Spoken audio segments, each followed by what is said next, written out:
Assalamu alaikum warahmatullahi wabarakatuh, everybody. My name is Preacher Moss. I'm the host of the SOS The Shout Out Show. Hope that you're having a wonderful Monday. Want to give a shout out right off the top to Mama Son, my mom. She had a little problems this morning. Mom, we love you. We're giving you prayers and dua. She's recovering at Doctor's Hospital in Atlanta, Maryland. Hope you feel better. Love and duas are in the pipeline, as well as a couple of other folks. You know, I talked to you earlier today. Peace and blessings to all of you. So, brothers and sisters, I decided to do something. I'm trying to stay with this space. We're going to do some traditional things and some non-traditional things here in the month of Black History Month. Today, brothers and sisters, is something that was a cultural phenomenon. I don't feel like it's being covered enough. In fact, you literally can't find it in the history books today. We talk about Frederick Douglass and Susan B. Anthony and Malcolm X and Martin Luther King being etched out of the history books. Here's an event that happened in my lifetime, brothers and sisters. Last century, brothers and sisters, this thing happened and we're not really even talking about it. It is a shame, but today I thought I would shed some light on it because it is something that revolutionized the whole idea of what the image of black men, in particular in America, could be. What I'm talking about, brothers and sisters, is the Million Man March. Now, when I say that, I know people are going to have some, I want to say, what's the word, some flashbacks about the Million Man March. Maybe your father went, maybe you went, maybe your mom sent you, maybe your sister packed you a lunch. Brothers and sisters, this was probably one of the biggest culture events that happened since the March on Washington, where black men, now you can get out of this space about whether it's a million or not million, that's a media thing to me. I was there and it didn't matter if it was a million men. It was black men who showed up for a call to action. Now let me break this down. They showed up for a call to action. Atonement was the call to action. We were in the process that we were trying to redefine ourselves in the terms of we were self-subsisting. That the government was not going to do for us what it had promised. That this whole idea of America was a bit of a misnomer because we weren't given proper access to America. Let me tell you about 1995. Brothers and sisters, Clinton was in office, but employment was 11 to 12% for the black man. You hear what I'm saying? Incarceration was high, jobs were low, opportunities were darn near non-existent. But in the midst of this, one man, you know who I'm talking about, the Honorable Minister Louis Farrakhan, issued a call to action. Now, a lot of us are going to tell you, brothers and sisters, that when he called the Million Man March, a lot of us are like, he ain't going to get no million man. He's not going to get a million black men to show up on time in one place. There ain't no music playing. But something happened, brothers and sisters. Something, I want to say, sparked almost a Renaissance spirit whereby we galvanized around the power of black image and we put it in one spot. We put it in Washington, D.C., which is the seat of the leader of the free world, and we sat and listened and we fellowshiped, and I'm here to tell you it was something amazing. So we're going to be talking about that today. We're going to be talking about the Million Man March. I got some clips. I'm going to take us back. Please stick with us. The Million Man March here on the Shout Out Show. I'm Preacher Moss. Let's get rolling.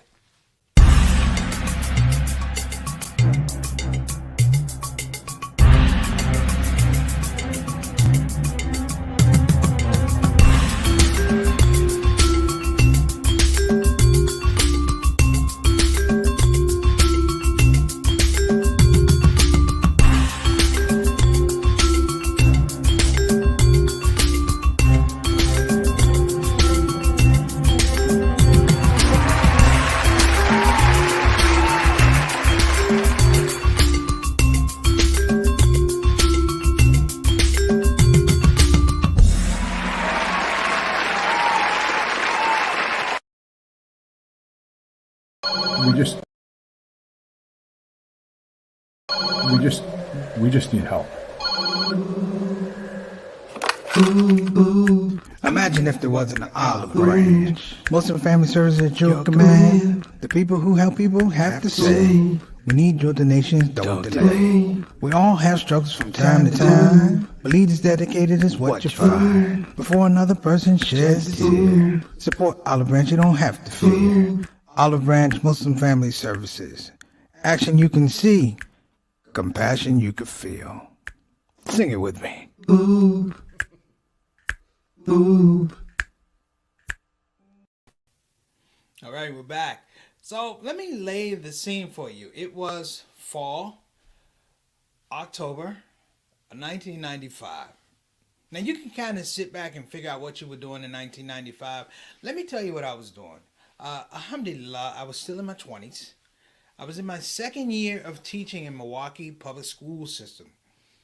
And this whole idea of the Million Man March began to percolate. Now, there was a lot of controversy. The ADL didn't want anybody but Farrakhan to lead this National March of Black Men on Atonement. There were a lot of threats and people who pulled out sponsorship money. The funny story I always remember Minister Sharif Muhammad talking about he had to meet every bit of law enforcement, armed services in the United States darn near to get this thing off and going. That's how much of a threat it was. And then it was the thing, brothers and sisters, that a million men could show up. A million men, black men, could dedicate themselves to come from all over the country. This is not like I'm talking about the March on Washington. We're not talking about that. This is a situation of atonement. They were talking about how do we self-heal. You know, the March on Washington was like, we're hurt. Now it's like, years later, it's like, how do we heal? We're going to heal together. This is going to be a little bit, if you will, a coalition of how we do for self. And to the credit of the speakers, and I mean they had some wonderful speakers. They had Sister Rosa Parks, Sister Maya Angelou came, Stevie Wonder sang, Jesse Jackson spoke. They had a young guy that did some spoken word. I can't remember his name. He was phenomenal, brothers and sisters. I mean, they had Dr. Aleem Muhammad, and of course they had the Honorable Minister Louis Farrakhan. They had Ben Chavis. They had Reverend Al Sharpton. And also had Dick Gregory, by the way. But we'll get to that in a minute. But the point, brothers and sisters, is that they issued a challenge that had not been issued. And the idea of 1 million black men coming to Washington, D.C., not even the United States, 1 million black men coming to Washington, D.C. Here it is on a Monday, not a Saturday, a Sunday, a Friday. It wasn't a weekend thing. You had to dedicate yourself. Come on a Monday. Now, I remember being in Milwaukee. There was some rumblings about going. And one of my partners is going to be on the show, my little brother, JT. JT actually was with me, and we had a conversation about going to the Million Man March back in 1995. It actually happened on his birthday, as a matter of fact. So there were rumblings, brothers and sisters, about us going. And we decided that we were going to go. It's myself, JT, and another young man named Bo, who wound up being a medical doctor. But it was the idea that on the ride down, we began to see more and more black men headed towards Washington, D.C. In the conversation that you would normally not have because you didn't know him, we now had a common purpose. And we would sit and talk about going to the march. Hear what I'm saying now? People you don't know, we are encouraging every brothers and sisters. We are developing a new sense of pride. And the thing that may get lost in translation, is the amount of women, brothers and sisters, that help pull this march off. Who were ambassadors all over the country, making sure that black men got to where they were supposed to be. Organizing buses, organizing meetings, having volunteers. You know, it wasn't happening without them, but it happened with their blessing. So mothers were sending their sons off, wives were sending their husbands off, sisters were packing lunches for their brothers, going there, saying, "Go do that, be a part of this atonement, brothers and sisters." And it's funny because the idea of atonement scared a lot of people, because in America they don't know about atonement. The black man said, "I'm going to atone for me. I'm not going to atone to you." It is a different type of verbiage that was being shared. Now, I don't want to get too far. I want to get some people here in the comment section. Let's go ahead and welcome in the Shout Out Show family, Satana. Who we got? I know we got Sister Ree. What's going on? Sister Ree says, hello, family. Wa alaikum. Assalamu alaikum rahmatullahi wa barakatuh to you, Sister Ree. Thanks so much for the meal. I appreciate it. I wasn't on my game. I was on the phone trying to handle some stuff, but I appreciate it. As always, the meal looks scrumptious. Shout out to Sister Ree, Derek, and of course, Brother Jawan. Next up, my sidekick to the Million Man March, my beloved brother JT, better known as Johnny L. Thomas, who took the trip. He decided to forego his own birthday to be a part of the Million Man March. I'm so glad he is on the show today because we drove from Milwaukee, Wisconsin, direct to Washington, D.C. And we met people. Because it wasn't just people, my dearly departed brother, may Allah be pleased with the Reginald Kitchen. We sat at his house and talked about what this meant. My father was with us, Bo was with us, JT was with us, and we talked about this momentous moment. And we were like soldiers going off to war. It was the most spiritually uniting thing I've ever been a part of. You know, I haven't done it in a long time. I think the only thing that might come close to that would be going to Hajj. But this was my Hajj before Hajj. Okay, next up. Got Sister Salima Mujahid. What's going on? Wa alaikum assalam wa rahmatullahi wa barakatuh to you, Sister Mujahid. Doing good things down there in the state of North Carolina, Charlotte in particular. Thank you so much for joining the show. We appreciate you. Next up. We got Altaf Rashid. Altaf, my beloved brother. Hey, did you hear about the Million Man March in Toronto back in 95, Altaf? Think hard, man. But while you're thinking, let me give you salams. Wa alaikum assalam wa rahmatullahi wa barakatuh, brother. Thank you so much for joining the show, Mr. 6 o'clock, our Canadian ambassador to the show, Altaf Rashid. Next up, Bilal Salahuddin. Wa alaikum assalam wa rahmatullahi wa barakatuh, brother Bilal. Thank you so much for coming on the show and joining us. Shout out to you and Sister Dalton. Bilal, did you go to the Million Man March? Holla, let me know. Next up, Sister Aika. Wa alaikum assalam wa rahmatullahi wa barakatuh. Thank you very much. Yes, we do need to be reminded to have a good Monday and be blessed that we actually have an actual Monday, brothers and sisters. Sister Aika, all the way from Depok, Indonesia. Thank you so much for joining us. We appreciate you. Shout out and blessings to your family. Next up. All right. We got Brother Eric Carter. Wa alaikum assalam wa rahmatullahi wa barakatuh, Brother Eric. Thank you so much for joining the show. We appreciate you. Next up. All right, we got Brother Mark Candidate. Mark, I believe you went to the Million Man March. I'm pretty sure you did. We're talking about it. Make sure you throw your comment in the section because I'm not gonna go too deep today, but I'm gonna let some of the archives speak for us. Because I was just saying this that, you know, the Million Man March is not even being covered. I asked a young person. I said, "You remember the Million Man March? Have you heard of it?" And they were like, "No." Then I had to show them the video. They were like, "Oh, that happened." This is why it's important. Mark, thank you so much for joining the show. Wa alaikum assalam wa rahmatullahi wa barakatuh. JT, October 16th. I said it was your birthday. And spent that. That's right. With your brother. Spend it with your brother. And shout out to Bo. Bo's a good brother. But on a road trip, you can't take Bo with you because Bo got to go to the bathroom every 14 minutes. So I threw that out there. That's wrong. All right, Bo, shout out to you. Okay. Let me set this thing right. We got Sister Marsha Nivens. What's going on? Wa alaikum assalam wa rahmatullahi wa barakatuh, Sister Nish. From Jersey. What part of Jersey, Sister Marsha? Let us know what part of Jersey. Because Satana is from, I don't know where she's from in Jersey. She just said Jersey. But thank you so much for joining us on the show. 3 generations of our man attended. All right. That's what we're talking about. And we got Sister Anisha Nadir. Wa alaikum assalam wa rahmatullahi wa barakatuh, Sister Anisha. And, of course, we have our consultant producer. That will be Ms. Tana Whitfield, working the ones and twos in the back of the production studio. Thank you so much, Sister Tana. Wa alaikum assalam wa rahmatullahi wa barakatuh. Let me show you some coverage from 1995 as we begin this discussion. Satana, can you roll it, please? Good evening from Washington, where the heart of the Capitol has been filled today with African-American men, a huge crowd. Hundreds of thousands, young and old, from all corners of the country, here to participate in ceremonies of celebration, atonement, protest. Here to be praised and challenged by black preachers and politicians, poets and entertainers. At the end of the day, a long, passionate, and confrontational speech from the controversial leader of this march, Minister Louis Farrakhan of the Nation of Islam. Farrakhan spoke beyond this audience, directly challenging President Clinton. We begin tonight with NBC's Robert Hager.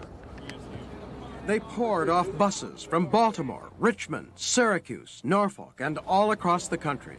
By midday, they filled the Washington Mall, from the U.S. Capitol all the way to the Washington Monument, a stunning sight. They heard from scores of black leaders and from the poet Maya Angelou. And at day's end, they heard from the man who called them here, Louis Farrakhan. But the real evil in America is not white flesh or black flesh. The real evil in America is the idea that undergirds the setup of the Western world. And that idea is called white supremacy. Then Farrakhan talked directly to President Clinton. We are a wounded people, but we're being healed.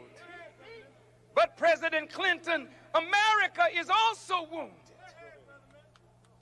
And there's hostility now in the great divide between the people. Socially, the fabric of America is being torn apart.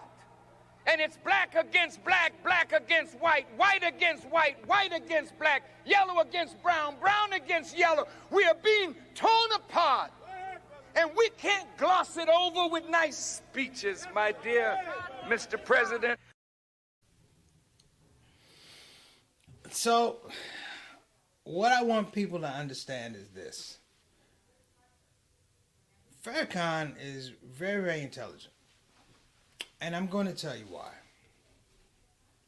Because he put the onus of black expression in terms of all these problems that we were looking at in 1995, and he framed it in a question. And that question was, literally, how do you want to see yourself moving forward? The idea of the black image of the African American was being crushed all over the place. We were derelict, we were barbaric, we were breeding children all over the place. Somehow we were morally inept and, of course, socially irresponsible for the things that we did. We were taking a beating, brothers and sisters. But the call to action, if you ever see the clip where he says, I'm calling for 1 million black men. Of course, a lot of black men were going, did he say 1 million? He said 1 million, brothers and sisters, but the shrewdness of the statement was he knew that 1 million black men coming to Washington, D.C. was going to be nothing compared to all the people who were going to watch this situation unfold around the world. And there were a lot of people that pulled out. There are a lot of black folk I won't mention who kind of cowtailed. They sold out. They didn't want to come. They were last minute speakers and didn't show up. But my point, brothers and sisters, is that now you have an example of the power of black thought and black intellectual prowess. Because everybody that came to the march was not in the Nation of Islam. Everybody that came to the march was not Muslim. But the idea of atonement is something that we've never talked about, particularly in an open space. Let me tell you about this. 1 million men. There was no trash left. There was no fights. There was no disrespecting the women. There was one guy who lit a joint, and he looked around, and he was like, I'm putting this out. There were debates, if you will, but they weren't arguments. Even in the back of all that, I remember being with JT, and there was two brothers, one Sunni brother and one NOI brother, talking about Akita and correct Islam, and somebody just had to stop and say, man, do you know why we're here? We're not here for that. And it immediately broke the space. So we're going to be coming back, brothers and sisters. In fact, let's go ahead and take this commercial break, and we'll be right back. This is Preacher Moss talking about the Million Man March. Be right back.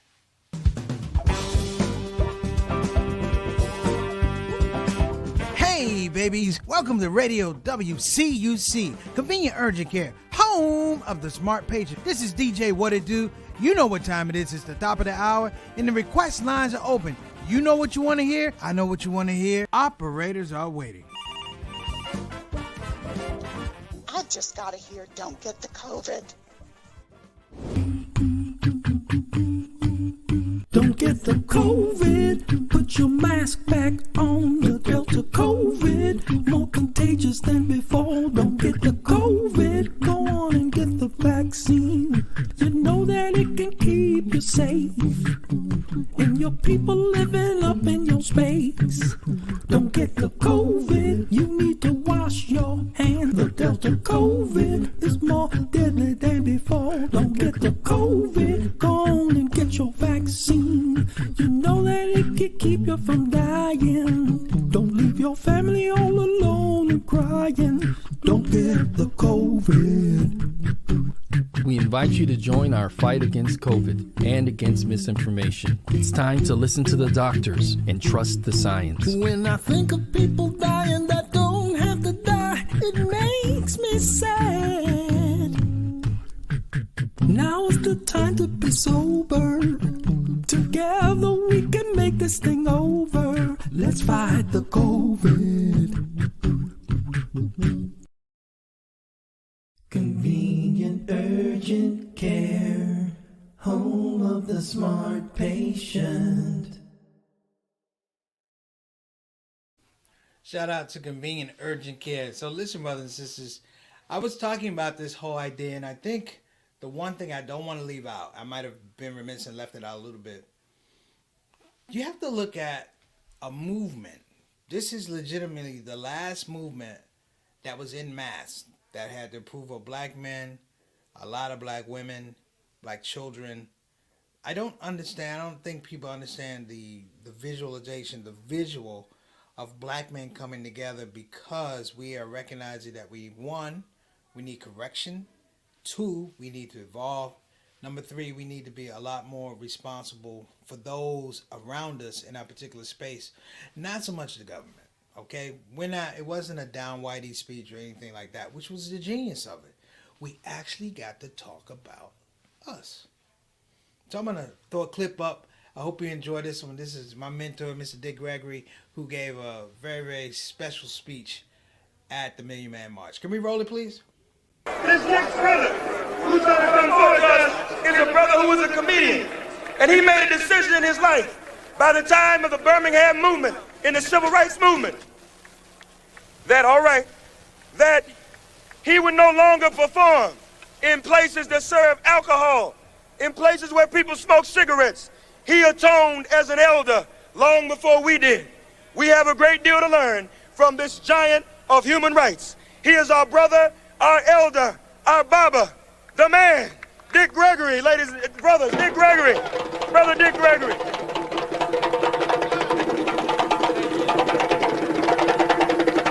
Thank you.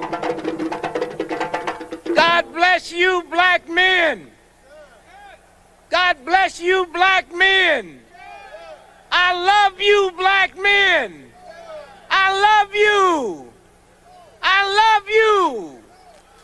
As of 10 o'clock this morning, we reached 1 million black men.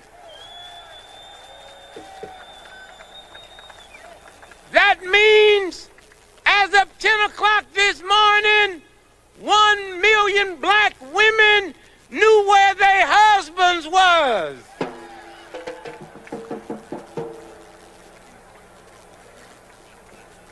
Why are we here today?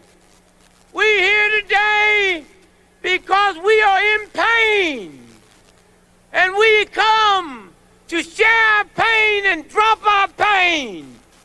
They tell us about jail, but what few of us know that over 30% of those in jail on probation are black men, 5% black women, 7% white men, 1% white women. Homicide, every 100,000, 72% homicide black men, 14% homicide black women, 9% homicide white men, 3% homicide white women. Unemployment, black men 12%, black women 11%, white men 5%, white women 5%. It's about our pain. And so I say to you today, as we go back home, the difference between this march in 95 and when we came in 63, we were dealing with a physical problem. We were dealing with signs that say we can't do this. We destroyed those signs thanks to the civil rights movement, and now we dealing with a mental problem and an economic problem. And I say we leave here with a changed mindset, and that mindset has to be about love. We have gone from prime time, no more crime time. This is prime time. I love you. God bless you. Go back home and take care of the family, your family, our family, God's family. Thank you. Thank you. Thank you. Baba Dick Gregory. Baba Dick.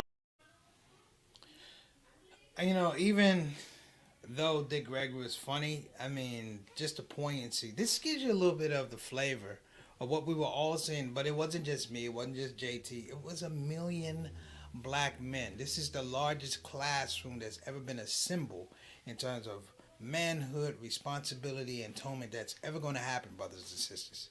Like I said, literally the only thing that comes comparable to it, of course, would be Hajj. So we have one more video, and I want to show this video because it's a little bit of a reflection. Even now in 2022, I still remember that vibe of 1995.